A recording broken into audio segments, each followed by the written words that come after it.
Hey friends, welcome back. Are you tired of renting? Are you thinking that 2025 might be your year to buy a home?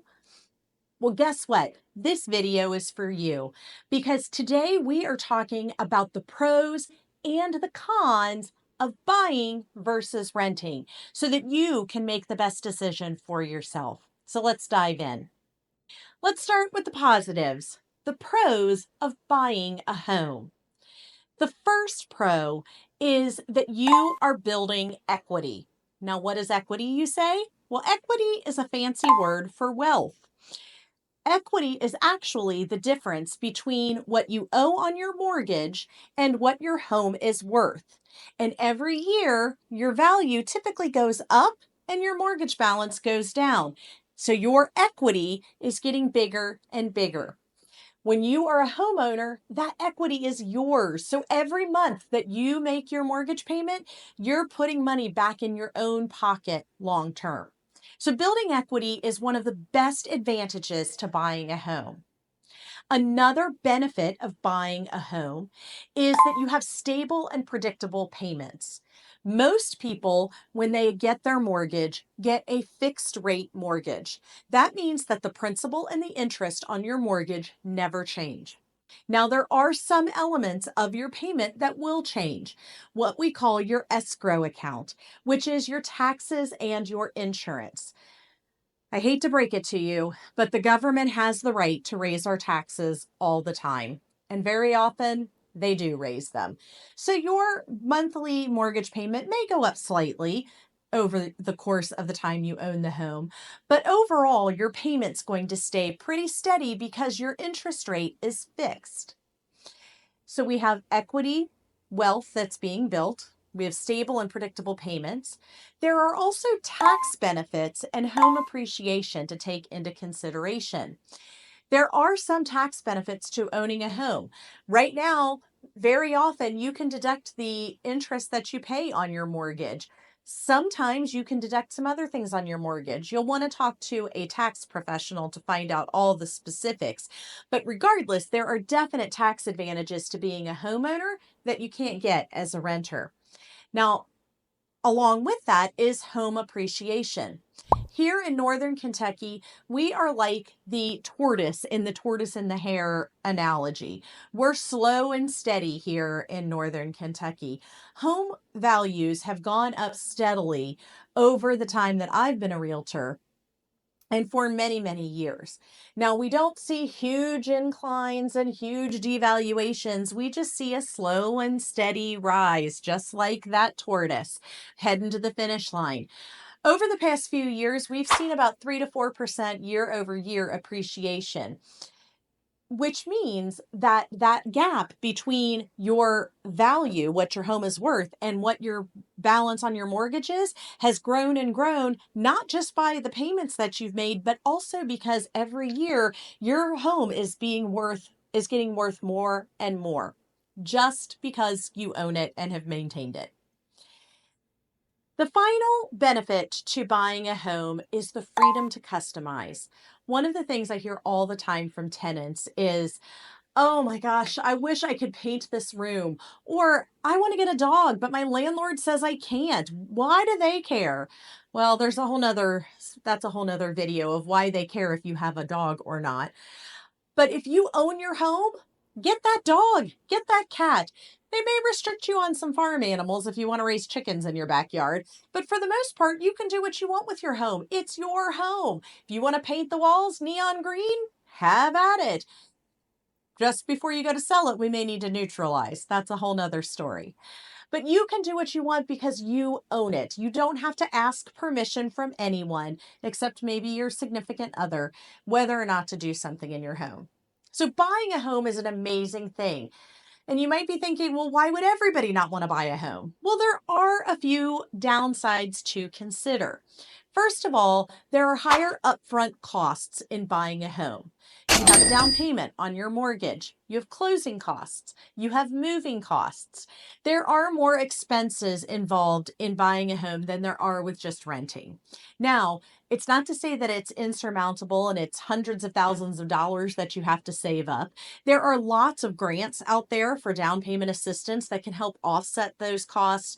There are ways to get into homes as a buyer without a whole lot of money out of your pocket, but it is something to be aware of before you jump into home ownership. Another downside of being a homeowner is home maintenance. Now, you might think, I get the keys to my house, I move in, I paint my walls neon green. It's a blast. I have my dog, I have my 4 cats. It's just a wonderful existence here in my home. But you have to maintain your home. You have to caulk around windows. You have to cut the grass. You have to fix that furnace when it goes out in the middle of winter. There are expenses to owning a home, but remember, every bit of maintenance that you put into your home is adding to your equity. So you are, again, building wealth, even though you are having to pay those things out of pocket. The last downside to buying a home rather than renting is you don't have a lot of flexibility. If your job changes and you have to move across country, you can't just give notice and leave. You have to put the home on the market and wait for it to sell, and then you can move. If you want to buy something else, you have to sell your home often before you can buy something else. So it's not as flexible, but you have the freedom to do what you want with your home. So usually those things offset one another. So let's talk about renting. What are the benefits of renting? And there are benefits to renting for some people. One, it gives you flexibility and mobility.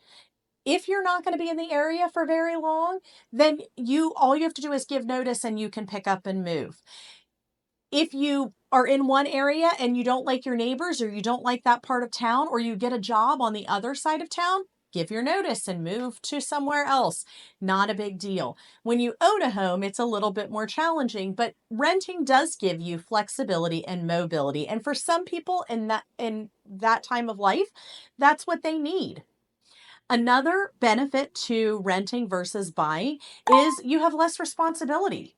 I had a client once who sold his home because his goal was to travel in his retirement. That's all he wanted to do. He rents a small, modest apartment. He doesn't have to worry about anything breaking because the landlord fixes everything, and he gets to travel and live his life the way he wants to. And that's great for him. Now, I will say he already owned a home and built his equity and built up his wealth. So that's part of why he is renting and traveling. But if that furnace breaks in the middle of winter, you don't have to figure out how you're going to finance it or how pull all the money out of your savings to cover it. All you have to do is call the landlord, and the landlord sends somebody over to fix it on their dime. So there is definitely less responsibility when it comes to renting. Another benefit of renting versus buying is its lower upfront costs. So when you go to move into an apartment or renting a home, you typically only have to pay your security deposit and your first month's rent. Sometimes first and last month's rent, but that's on rare occasions. Not like buying a home when you have a down payment, 3 to 5% of the sale price, closing costs, all of that. So getting in on the front side is definitely cheaper to rent than it is to buy. But again, with buying, there are grants available to some people that can offset some of those costs. So what are the downsides to renting? The downsides to renting are you are actually building wealth for your landlord. With every rent payment that you make, you are paying your landlord's mortgage, and his equity, remember that fancy word for wealth, his equity is increasing, and you get nothing. You walk away with nothing at the end of the day, except you had a place to live for however long you lived there. So you are building wealth and equity for your landlord when you are renting. That is the biggest downside to renting. It is very well known that people who are homeowners have greater wealth than people who are renters. And it's because of this equity disparity. Another downside for renting is rent increases. Remember, we talked about the benefit of buying a home is you've got that stability. You've got a 30-year fixed mortgage. That interest rate, principal and interest aren't going to change, just minor changes to taxes and insurance. Well, your landlord, every time your lease comes up for renewal, can raise your rent. Depending on how the lease is written, they might even be able to raise it in between when the lease comes up for renewal. You have no control over that. Your only option then is to pack everything up and move somewhere else. And that's a hassle. When you own your home, you control that payment because it's a fixed rate payment. Your principal and interest are never going to change. And eventually, you may even pay off your mortgage. Wouldn't that be wonderful? Then you've got tons of equity. The final downside to renting is the restrictions. If you want to paint your walls neon green, your landlord's probably going to say no. If you want to get a pet for yourself or for your child, you're going to have to get permission from that landlord to get that pet. You're probably going to have to pay an extra pet deposit, and you may even have to pay something extra each month just to have that pet. When you own your home, it's up to you. You don't have to pay anything extra other than feed and take care of that animal. So there are restrictions in what you can and cannot do. And even if the landlord says yes, you still have to ask permission. And who likes to ask permission when you're an adult to do what you want to do? So there are definite downsides to renting versus buying. So the question then becomes, should I buy or should I rent?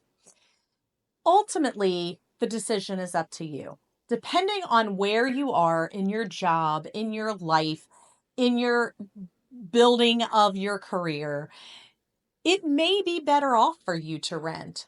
But more often than not, if you're going to be in an area for more than a few years and you have a little bit of money after you pay your bills at the end of the day, it's usually better to buy than it is to rent so that you can start growing that wealth.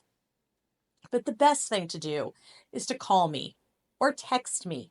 We can sit down and have a conversation and go through the pros and cons for your particular situation so you can decide if it makes sense for you to buy or to rent in 2025. I hope you found this video helpful, and if you did, please hit the like button and don't forget to subscribe to my channel so you don't miss any of the great content that I post on a weekly basis. Thanks so much for joining me, and I'll see you on the next video.